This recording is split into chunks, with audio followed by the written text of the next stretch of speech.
এই যে ইনকিলাব মঞ্চের যে ছেলে মেয়েগুলো আছে যারা হাদি হত্যার বিচারটাকে আসলে অ্যাক্টিভ রেখেছে এখন, ওদের সাথে একটা অল্টারকেশন হয়েছে পুলিশের এবং তাদের বেশ কিছু মানুষ আহত হয়েছে, সেখানে কয়েকজন পরিচিত মুখও আছে এমপি ক্যান্ডিডেট।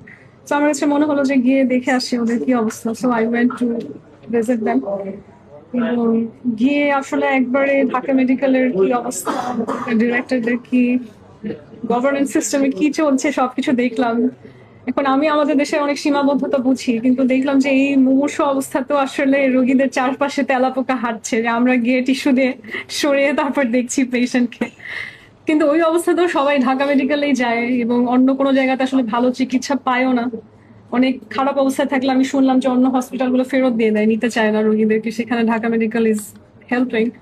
সব দিক থেকে একটা অবজারভেশন হলো আর তো হসপিটালে আমরা যখন ছিলাম অ্যারেস্ট অবস্থায়, তখন তো 1 থেকে 1.5 কেজি শুধু তেলাপোকা বসে করছি।